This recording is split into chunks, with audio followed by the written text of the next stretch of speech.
السلام علیکم ورحمۃ اللہ وبرکاتہ۔ شبہات کا ازالہ پیج کو سبسکرائب کریں اور بیل آئیکن دبائیں سب سے پہلے ویڈیو دیکھنے کے لیے۔ بسم اللہ الرحمن الرحیم۔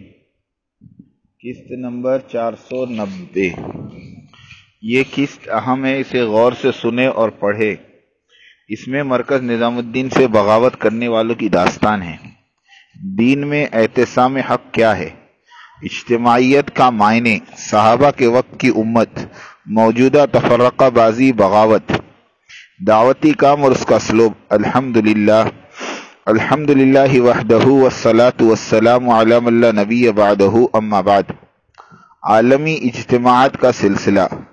ماہ نومبر 2018 سے لے کر اپریل 2019 تک ہندوستان میں تقریباً 18 بڑے اجتماعات ہونے ہیں۔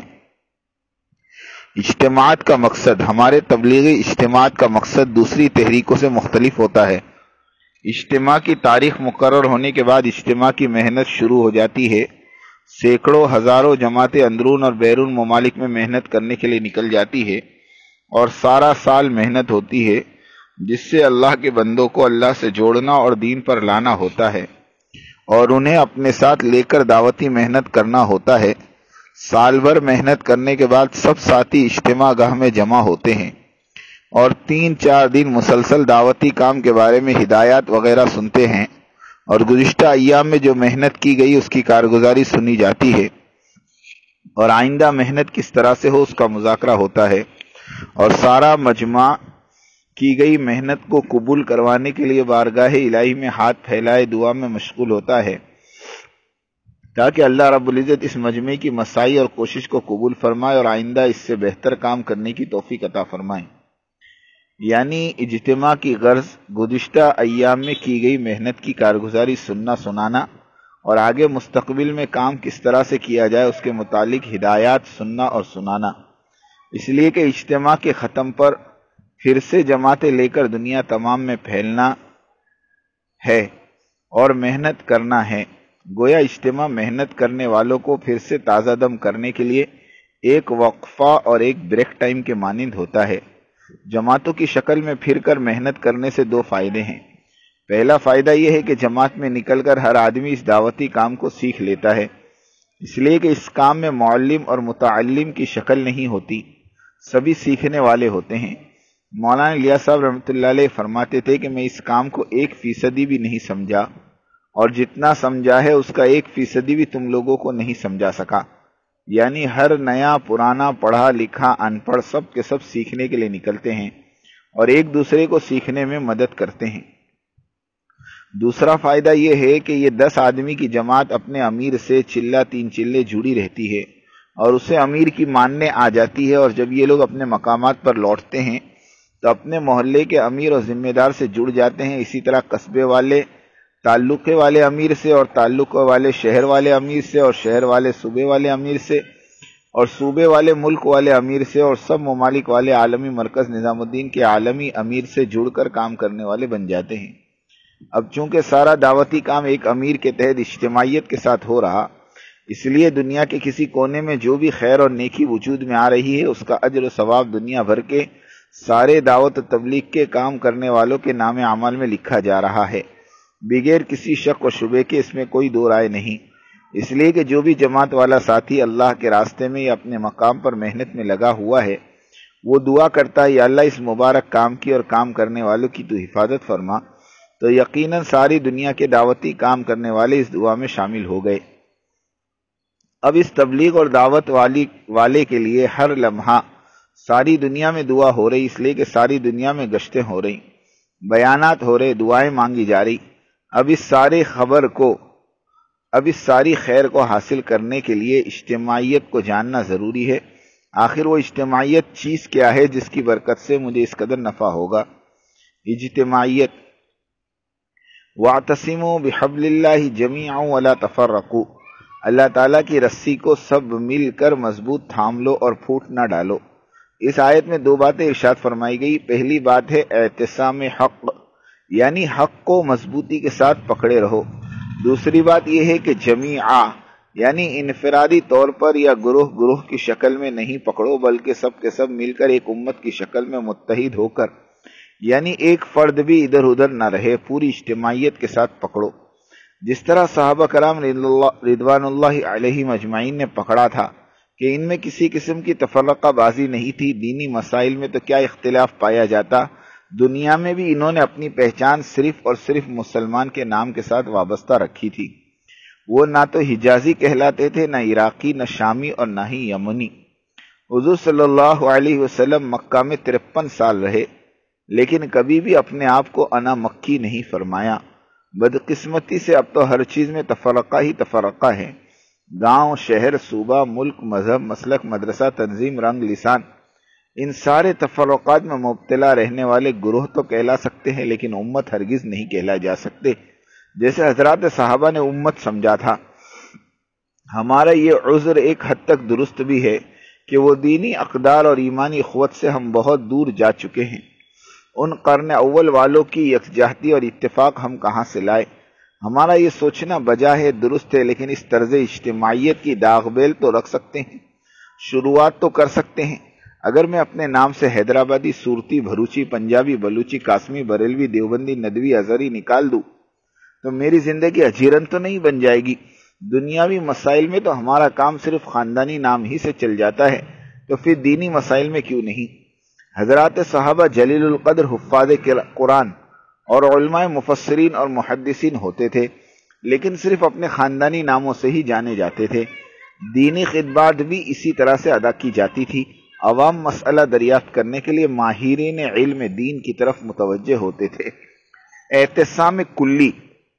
اعتصام کلی کے لیے ان مقررہ حد بندیوں سے اور اپنی بنائی گئی باؤنڈریوں سے اور انفرادی مزاج سے خود کو نکالنا ہوگا، اور ایک امیر کے تحت بکھری ہوئی امت کو جمع کرنے کی مساعی کرنی ہوگی۔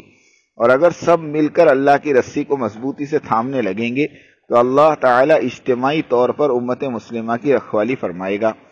انفرادیت میں کاٹ چھاٹ ہوتی ہے، اجتماعیت میں گلے سڑے پھل بھی قیمتی بن جاتے ہیں۔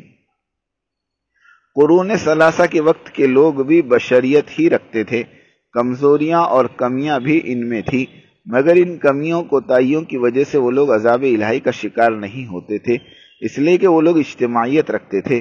ہمارے زمانے کے مسلمان بے آبرو اور بے گھر، بے سر و سامان، لاکھوں کی تعداد میں دنیا بھر میں دھکے کھاتے محض اس لیے پھر رہے ہیں کہ وہ اجتماعی زندگی سے محروم ہیں۔ تسبیح کا دھاگا ٹوٹ گیا، دانے بکھر کر رہ گئے۔ آج دعوت و تبلیغ کی مبارک محنت کے ذریعے ان بکھرے موتیوں کو سمیٹ کر ایک لڑی میں پرونے کی مساعی اور کوشش ہو رہی، مگر اسے بدقسمتی کہیے یا دشمنان اسلام کی کارستانی، اس مبارک دعوتی محنت کو بھی اللہ نظر بد لگ گئی۔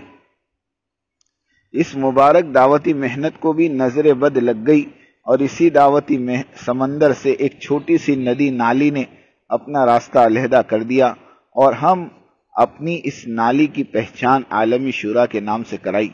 اس وقت اہل حل و عقد امت مسلمہ پر اتنا رحم کر ڈالیں کہ مسلمان دعوتی محنت میں لگ کر اپنا دین درست کرتے ہوئے اجتماعیت کے دھارے میں جڑتا ہوا اوروں کو جوڑتا چلا جائے تو کچھ عرصے میں امت مسلمہ کی اجتماعیت مزید پنپتی چلی جائے گی۔ یہ نہ سوچا جائے کہ ان کی کثیر تعداد اور کثیر اجتماعیت سے کیا فائدہ ہوگا، یہ تم پارلیمنٹ کی ایک سیٹ بھی بڑھانے کے قابل نہیں۔ واللہ یہ سوچ کافرانہ سوچ ہے، مسلمانہ سوچ نہیں۔ دنیا کے احوال احکام بجا لانے سے بدلیں گے، ہم اعمال کے مکلف احوال کی تبدیلی اللہ لائیں گے۔ اللہ کے رسول صلی اللہ علیہ وسلم فرمائے، السعی منی والاتمام من اللہ، کوشش میرا کام ہے، تکمیل تک اللہ پہنچائیں گے۔ غیروں نے اس طرح کی خبیث سوچ میں الجھا کر اور اسی طرح کی ضرب تقسیم دکھا کر مسلمانوں کو اجتماعیت کی طرف متوجہ ہونے نہیں دیا۔ دعوتی کام کو اہل حل و عقد کا سپورٹ اور تعاون اگر ملا ہوا ہوتا تو ان کے مشورے سے اور رہبری سے امت کی اجتماعیت خوب پنپتی اور ایک بڑی طاقت بن کر ابھرتی۔ یہ وقت ہے کہ انفرادی اور گروہی مفادات کو ایک طرف کر کے جمیع امت مسلمہ کی فلاح و بہبودی کا فکر فرمائیں۔ ہمیں توقع تھی کہ اجتماعی اورنگ آباد کے بعد اہل حل و عقد کی طرف سے کوئی اجتماعی لاحقی عمل تیار کیا جاتا اور اس سے امت مسلمہ کی مزید اجتماعیت کو مستحکم کرنے کے بارے میں مفید مشورے اور رائے دی جاتی اور رکاوٹوں کو ختم کیا جاتا، مگر افسوس کہ وہی رفتار بے ڈھنگی جو پہلے تھی سو اب بھی ہے۔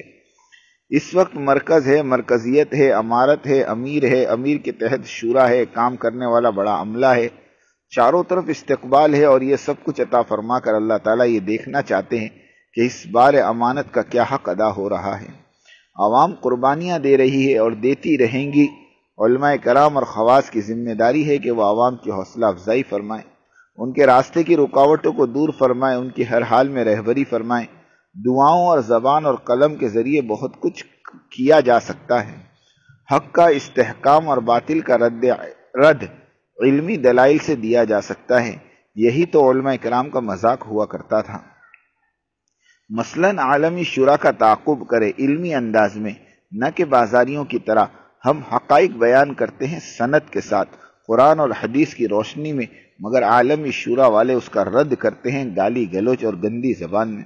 حالانکہ یہ علم والے ہوتے ہیں، مگر ان کا اس طرح کا انکار یہ ہمارا انکار نہیں، البتہ قرآن اور حدیث کا انکار ہے، اس لیے کہ ہم ہر بات قرآن اور حدیث کی سند کے ساتھ لکھتے ہیں۔ اطاعت والا ذہن ہو، یہ کہنا کہ میں تو حق پر ہوں لیکن مرکز اور اس کی ترتیب کو نہیں مانتا، تو یہ کہنا درست نہیں، بلکہ ایک ہٹ دھرمی ہے، باغیانہ ذہن ہے، جنون ہے، فسادی شیطانیت ہے۔ اسی حال میں موت آ گئی تو جہالت کی موت ہوگی۔ یہ صحیح حدیث کے اقتباسات ہیں، متفق علیہ۔ ہاں، ایک شکل میں مرکز سے علیحدگی جائز ہو سکتی ہے، بشرطیہ کہ امیر کا حکم ہو۔ حضرت عثمان ابن عفان رضی اللہ عنہ کی امارت کے دور میں حضرت ابو ذر غفاری رضی اللہ عنہ بوڑھے ہو گئے تھے اور تقوی اور زہد کے اس مقام پر فائز تھے کہ دنیا اور اس کی چیزوں سے سخت نفرت کرتے تھے اور ہر ایک کو زہد اور تقوی کی تلقین فرمایا کرتے تھے۔ لوگ تنگ آ کر امیر المومنین سے فریاد کرنے لگے کہ ابو ذر کی باتیں حق ہے، مگر جو کیفیت روحانی انہیں نصیب ہے ہر کوئی تو ان جیسا نہیں ہو سکتا۔ الحمدللہ ہم دین پر چلتے ہیں، اطاعت احکام شریعت پر گامزن ہیں۔ ابو ذر رضی اللہ تعالیٰ جیسا معیاری تقوی اور توکل اور زہد تو آہستہ آہستہ آئے گا۔ حضرت عثمان رضی اللہ تعالیٰ عنہ نے حضرت ابو ذر رضی اللہ عنہ سے فرمایا، آپ کی ہر بات حق ہے، آپ نے دین کی بڑی خدمت کی اور حضور صلی اللہ علیہ وسلم کے ساتھیوں میں سے ہیں، ہم چاہتے ہیں کہ اب آپ آرام فرما لے تو بہتر ہے۔ یہ فرما کر حضرت ابو ذر رضی اللہ عنہ کو ایک وادی میں قیام کرنے کا انتظام فرما دیا گیا۔ اس وادی کا نام ربضہ تھا، ساتھ میں ان کی اہلیہ محترمہ بھی تھی۔ حضرت ابو ذر رضی اللہ تعالیٰ نے اف تک نہ کی اور وادی تشریف لے گئے اور ایک عرصے تک وہیں عبادت کرتے رہے۔ موت کا وقت آ پہنچا، بیوی رونے لگی۔ فرمایا کیوں رو رہی ہے؟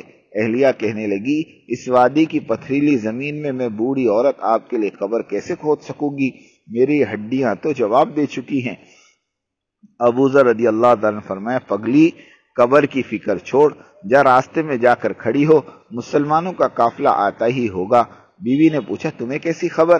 ابو ذر نے فرمایا، اللہ کی قسم، میرے حبیب صلی اللہ علیہ وسلم نے ایک مجلس میں فرمایا تھا کہ تم میں سے ایک ساتھی جنگل کی ایک وادی میں دم توڑے گا، اسے ایک مسلمانوں کا قافلہ دفنائیں گا۔ اللہ کی قسم اس مجلس میں موجود سارے ساتھی آبادیوں میں مرے ہیں سوائے میرے۔ بیوی نے راہ دیکھنا شروع کیا۔ ایک دن دور سے گرد و غبار میں گھوڑوں کی گردنیں دکھائی دی، ان کی ٹاپ کی آوازیں سنائی دی۔ یہ قافلہ مسلمانوں کا حج سے واپس آ رہا تھا۔ بوڑھی عورت کو دیکھ کر رک گیا، کہا اماں جان آپ اس جنگل میں؟ انہوں نے کہا تمہارے ایک بھائی مر رہے ہیں، ان کی تدفین کے لیے پریشان ہوں۔ مسلمانوں نے کہا ہمیں لے چلو، یہ نیک کام ہم انجام دیں گے۔ جب وادی میں پہنچے تو دیکھا کہ صحابی رسول حضرت ابو ذر غفاری رضی اللہ تعالیٰ عنہ ہیں، تو یہ لوگ بڑے خوش ہوئے۔ حضرت ابو ذر نے اہلیہ محترمہ سے فرمایا بکری ذبح کر، مہمان آئے ہیں کھانا کھلا۔ فرمایا تمہارے قافلے کے امیر کون ہیں؟ عبداللہ ابن مسعود رضی اللہ تعالیٰ عنہ اس قافلے کے امیر تھے۔ آگے بڑھے، ابو ذر نے ان کا ماتھا چوما اور فرمایا تم لوگ کتنے قسمت والے ہو کہ میرے حبیب صلی اللہ علیہ وسلم نے اپنی زبان سے تمہارے اسلام کی گواہی دی۔ فرمایا تھا کہ مسلمانوں کی جماعت اسے دفنائے گی۔ پھر انتقال ہوا اور پھر فرمایا ایک امانت اپنے سینے میں لے کر جا رہا تھا،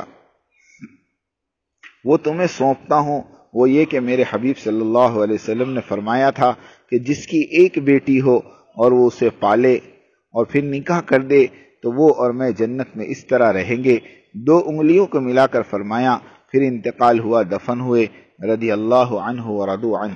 2 اور 3 لڑکیوں کے بارے میں حدیثیں موجود تھی، لیکن ایک لڑکی والی روایت صرف ابو ذر غفاری رضی اللہ تعالیٰ سے مروی ہے۔ محدثین کرام فرماتے اگر یہ روایت ابو ذر سے نہ ملتی تو امت مسلمہ ایک لڑکی پالنے والی بشارت سے محروم رہ جاتی۔ یہ تھی داعیانہ اور مبلغانہ فکر کہ دنیا سے جاتے ہوئے بھی بلغو انی ولو آیا پر عمل کر کے چلے گئے۔ امیر کی اجازت سے سوئے رہنا بہتر ہے اس عبادت سے جو امیر کی منشا کے خلاف ہو۔ مرکز نظام الدین کے خلاف بغاوتوں کا سلسلہ پرانا ہے۔ پہلی بغاوت مرکز نظام الدین کے خلاف پہلی بغاوت 60 کی دہائی میں ہوئی تھی۔ اس وقت بغاوت کا طوفان حضرت جی مولانا انعام الحسن صاحب رحمۃ اللہ علیہ کی امارت کے خلاف اٹھا تھا۔ اس فتنے میں ایک بڑی ہستی کار فرما تھی، یعنی ایک میاں جی صاحب۔ حضرت شیخ زکریہ رحمۃ اللہ علیہ نے مدراس کے لوگوں کو تیار کیا کہ لڑکیوں کے دارالعلوم مدرسہ جامعۃ الصالحات کے سرپرستی کے لیے مرکز نظام الدین والوں سے تقاضا رکھو کہ ہمیں میاں جی چاہیے۔ مشورہ ہو گیا، میاں جی نے فرمایا میری قدر تو مدراسیوں نے پہچانی، وہ چلے گئے، مرکز کا فتنہ ٹل گیا۔ دوسری بغاوت 70 کی دہائی میں مولانا رحمت اللہ صاحب میرٹھی نے کھڑا کی۔ بڑی نامور ہستی تھی، بڑے پائے کے عالم، مقرر، دبدبہ اور رعب والی شخصیت تھی۔ سارا دہلی اور یوپی ان کے ساتھ تھا۔ نوبت یہاں تک پہنچی کہ ان کے چاہنے والوں نے کہا کہ ہم آپ کے لیے نیا مرکز تیار کر دیں۔ فرمایا ہرگز نہیں، عمر کے آخری دنوں میں سب ٹھیک ہو گیا تھا۔ حق پر ڈٹ جانا سنت حسین ہے اور اپنے پر دوسروں کو ترجیح دینا یہ سنت حسن ہے۔ حضرت حسن رضی اللہ تعالیٰ نے ہاتھ میں آئی ہوئی امارت حضرت معاویہ رضی اللہ تعالیٰ کو سونپ دی، یہ سوچ کر کہ مسلمانوں میں کہیں خانہ جنگی نہ شروع ہو جائے۔ تیسری بغاوت 70 کی دہائی میں زامبیا اور دیگر افریقی ممالک میں بھی بغاوت چل پڑی۔ آواز لگائی گئی نظام الدین مرکز سے جڑے رہنے کی کیا ضرورت ہے، دعوت کا کام کسی کے باپ کی جاگیر تھوڑی ہے، یہ تو سب کا کام ہے، ہم افریقہ میں دعوتی کام اپنی ترتیب سے کریں گے۔ اس بغاوت کا محرک بہت قد آور آدمی تھے، ان کا مقام افریقہ والوں میں ایسا تھا جیسے یورپ میں حافظ پٹیل کا مقام تھا۔ زامبیا باغیوں کا مرکز بنا۔ حضرت جی انعام الحسن صاحب رحمۃ اللہ نے بڑی کوشش فرمائی لیکن کچھ فائدہ نہیں ہوا۔ اس محرک کا نام ابو بکر درویش تھا۔ ان کے پیچھے بھی وہی مالداروں کا گروپ تھا جو آج کے باغیوں کے پیچھے ہے۔ درویش صاحب کی خانقاہ بنائی گئی، نذرانے اور ہدایے شروع ہو گئے، لوگ بیعت کرنے لگ گئے۔ پورے افریقہ میں درویش صاحب کی قربانی بھی بہت تھی، لوگ ان کی شخصیت سے متاثر تھے۔ مرکز نظام الدین کے بزرگوں کی نیند حرام کر دی تھی اس فتنے نے۔ بزرگوں کی آہوں نے درویشی فتنے کو ختم کر دیا اور درویش صاحب کی دماغی حالت بگڑی اور دیکھتے ہی دیکھتے درویش صاحب سے لوگ متنفر ہونے لگے اور ایک ایک کر کے سب بھاگ کھڑے ہوئے۔ درویش صاحب تنہا کھڑے رہ گئے۔ افریقن توبہ کر کے نظام الدین رجوع کرنے لگے اور افریقی فتنہ دب گیا۔ چوتھی بغاوت افریقہ کے بعد انگلینڈ کی باری۔ پھر وہی ناسور فتنہ سن 2000 میں انگلینڈ کا رخ اختیار کر لیا تھا، جس کی وجہ سے ذمہ دار کی زبان سے درویش والا جملہ نکل پڑا، ہم مرکز نظام الدین کے داخلی معاملات میں مداخلت نہیں کرتے تو انہیں ہمارے کاموں میں مداخلت نہیں کرنی چاہیے۔ احقر بھی اس محفل میں موجود تھا۔ اس جملے کو سن کر تڑپ اٹھا۔ پھر حافظ پٹیل صاحب سفر پر جا رہے تھے، مجھ سے فرمایا ویبلی ماؤنٹس پارک کے بھائی عطا اللہ والی مسجد میں شب گزاری کر کے دوسرے دن فلائٹ سے آپ بستر کے ساتھ وہاں آ جاؤ۔ سونے سے قبل میں نے خدمت کرتے کرتے کہا، حافظ صاحب، قاری طیب صاحب رحمۃ اللہ علیہ نے ساری زندگی دین کی خدمت کی، لیکن ان کے بچوں اور آس پاس کے لوگوں نے اپنے فائدے کے لیے انہیں استعمال کیا اور وہ دنیا سے رخصت ہوئے تو ایک متنازع شخصیت بن کر۔ آپ سے ہم اپنے والد کی طرح محبت کرتے ہیں، اس لیے ہم آپ کی رسوائی نہیں دیکھ سکتے۔ حافظ صاحب، نظام الدین مرکز سے ہم کسی حال میں بھی مستغنی نہیں ہو سکتے، ہمارے مسائل میں رہبری کرنے کا وہ حق رکھتے ہیں۔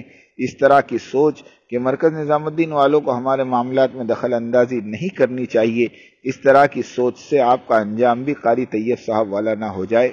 تہجد کے وقت بھائی جلال چودھری صاحب نے پوچھا، حافظ صاحب نیند برابر آئی؟ حافظ صاحب نے فرمایا مولوی محبوب کے جملے رات بھر مجھے سونے نہیں دیے۔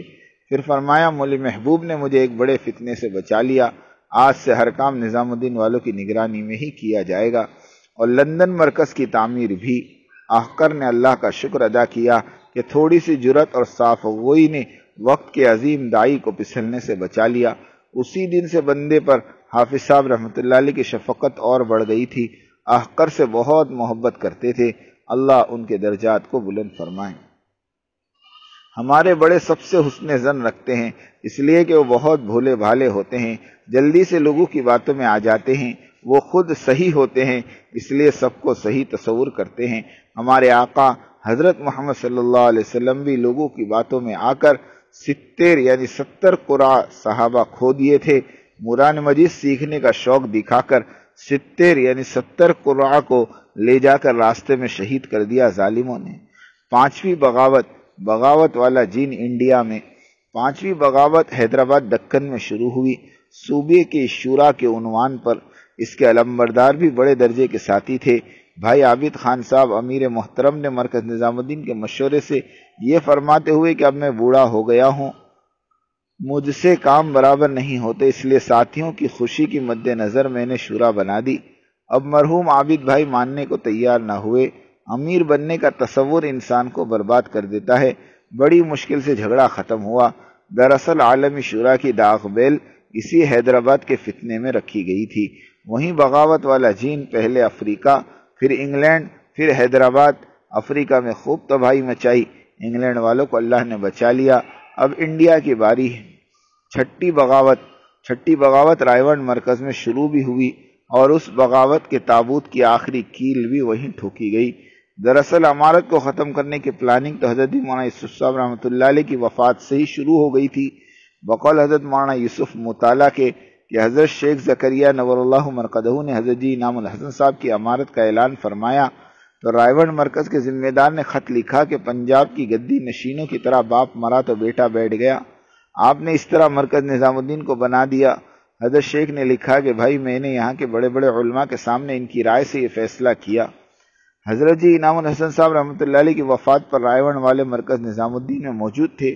اسی ذمہ دار نے جو 30 سال قبل حضرت جی مولانا یوسف صاحب کے انتقال پر پنجاب کی گدی کی مثال دی تھی، اسی شخص نے 3 سال بعد وہی الفاظ مرکز نظام الدین کے اسپیکر ہاتھ میں لے کر دہرایا اور کہا کہ اب یہاں مرکز نظام الدین میں بیعت کا سلسلہ نہیں چلے گا، اب مرکز نظام الدین میں امیر نہیں ہوگا۔ کسی نے کہا تم یہ کیا کہتے ہو؟ تو کہنے لگے کہ ہم نے پنجاب میں بڑی بڑی گدیاں چھین لی ہے۔ بالکل اسی ذہن سے اسی بات پر سن 2016 میں امارت کو ختم کرنے کے لیے عالمی شورا بنا ڈالی۔ رائے گڑھ والوں نے شروع سے ہی مرکز نظام الدین اور وہاں کی امارت کو قبول ہی نہیں کیا، لیکن مخلصین کی دعاؤں سے ساری بغاوت کے جین بھی شیشے میں اتار لیے گئے۔ بنگلہ دیش کے عالمی اجتماع سن 2017 میں 201 ملکوں کے تبلیغی ذمہ داروں اور 35,000 علماء کرام میں ایک فکر اور ایک سوچ اور ایک زبان ہو کر مرکز نظام الدین کو عالمی مرکز اور مولانا محمد سعد صاحب کو سارے عالم کا امیر امرائے ثلاثہ کے لقب سے ملقب فرمایا، یعنی مولانا سعد صاحب کو حضرت جی رابع کے خطاب سے نوازا۔ اور یہ تقریب اتنی بڑی تھی کہ دنیا اسلام کے 3 خیر القرون کے بعد اتنے بڑے مجمع کے سامنے جس کی تعداد 30 لاکھ تھی، ان میں 35,000 علماء کرام مفتیان عظام کے درمیان حضرت جی مولانا سعد صاحب کی امارت کا اعلان ہوا۔ سبحان اللہ وحدہ ورزق السعادہ سعادہ والسیادہ۔ اللہ تعالیٰ نے یہ سعادت بابرکت بنگلہ دیش کی دھرتی کے نصیب میں لکھی تھی کہ عالمی شورا کی شکل کی عالمی شیطانیت اور بغاوت کو ہمیشہ کے لیے نیست و نابود ہونا تھا۔ وَمَن يُهِنِ اللَّهُ فَمَا لَهُ مِن مُكْرِمٍ، اللہ جسے ذلیل کر دے اسے کوئی عزت نہیں دے سکتا۔ عربوں کی بیعت۔ موریتانیہ کے ایک ذمہ دار شیخ ابو الحسن عمر حسن نے فرمایا کہ بنگلہ دیش کے اجتماع کے دوران ہم عربوں نے آپس میں مشاورت کی اور طے کیا کہ ہر ملک کی طرف سے ایک نمائندہ باقاعدہ بیعت کے سنہ کا انجام دے گا، اور باری باری ہم تمام نے تقریباً 37 عرب ملکوں کے ذمہ داروں شیخ سعد کے ہاتھ پر بیعت بھی کی اور اپنے حمایتی ہونے کا عہد بھی کیا، یعنی ہندوستان، پاکستان اور بنگلہ دیش اور عرب، سری لنکا، انڈونیشیا، ملیشیا، یعنی گنجان آبادی والے ممالک نے عہد وفا کی بیعت کی۔ اب ہر ملک میں درجن 2 درجن مخالف تو ہوتے ہی ہیں، ان کا کیا شمار۔ 7واں فتنہ انگلینڈ میں۔ یہ فتنہ 11 اگست سن 2017 میں دوبارہ اٹھا اور بڑے منصوبے کے ساتھ اٹھا، یہاں تک کہ اعلان کر دیا گیا کہ آج سے برطانیہ کی تبلیغ عالمی شورا کے تابع اور ان کے نہج پر ہوگی۔ مرکز نظام الدین سے تعلق توڑنے کا اعلان ہوا، بنگلور کی مرکزیت کا اعلان ہوا۔ اس فتنہ خبیثہ کے محرک اشتاق پٹیل تھے۔ انہوں نے اپنے ہم خیال لوگوں کو جمع کیا اور اعلان کر دیا کہ آج سے مرکز نظام الدین ہمارا مرکز نہیں، بنگلور ہی کی سرپرستی میں برطانیہ کی تبلیغ چلے گی۔ جب شورا کے احباب کو پتہ چلا تو سب جمع ہوئے، کہا کہ یہ اعلان اور فیصلہ اسحاق پٹیل کا اپنا فیصلہ تھا، برطانیہ کے شورا کا نہیں۔ اور شورا کے حضرات نے تیسرے دن جمعہ کو 13 اگست کو ملک کے ساتھیوں کو جمع کیا اور اعلان کیا کہ پچھلے 50 برسوں سے ہم نظام الدین مرکز سے منسلک رہے اور قیامت تک منسلک رہیں گے۔ ہم سب کے سامنے اسحاق پٹیل کے اعلان کو مسترد کرتے ہیں۔ اسحاق پٹیل کا اقدام اتنی جلد بازی میں بلا اجازت عالمی شورا کو اپنانے اور ان کے اتباع کرنے کا اعلان کرنا یہ اتفاقی واقعہ نہیں تھا، بلکہ یہ عالمی شورا کے ان تخریب کاروں کے پلان پر عمل آوری تھی جو انہوں نے اسحاق پٹیل کو دیا تھا۔ عالمی شورا کا پلان حضرت علی رضی اللہ تعالیٰ عنہ کے وقت کے خارجیوں نے بھی اس طرح کا تخریبی عالمی پلان بنایا تھا، یعنی ایک ہی وقت میں دنیا کو معروف ترین 3 مقامات کی مرکزیت کو برباد کر دیا۔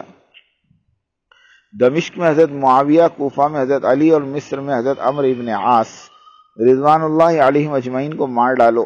اس کے لیے تربیت یافتہ لوگوں کو بھیجا، ہدایت دی گئی کہ یہ تینوں فجر کی امامت کریں گے، دوران نمازی ان کا کام تمام کر دینا۔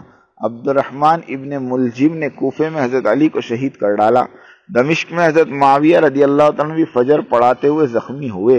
حضرت عمرو ابن عاص کو زکام لگ گیا تھا، نماز ان کے نائب پڑھا رہے تھے، قاتل پہچانتا نہیں تھا، اس نے عمرو بن عاص ہے سمجھ کر ان کے نائب کو شہید کر دیا۔ یہ تینوں واقعات ایک ہی تاریخ اور فجر کی نماز کے دوران واقع ہوئے۔ یہی پلاننگ فتنہ خبیثہ پاکستانی سیاسی عالمی شورا والوں کی تھی۔ ایک ہی تاریخ یعنی 11 اگست سن 2017 کو مرکز نظام الدین کی معزولی اور بنگلور مرکز کو تسلیم کرنے کا اعلان ہوا، اور یہ اعلان اسی تاریخ کو England, Mumbai, Panama, Trinidad, Barbados, Canada, Bangalore میں ہوئے۔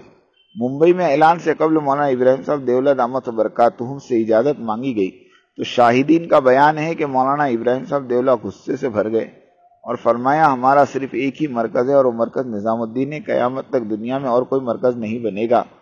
ہاں مولانا سعد صاحب سے اختلافات ہیں اور وہ رہیں گے، لیکن مرکز نظام الدین کے علاوہ کوئی مرکز نہیں ہوگا۔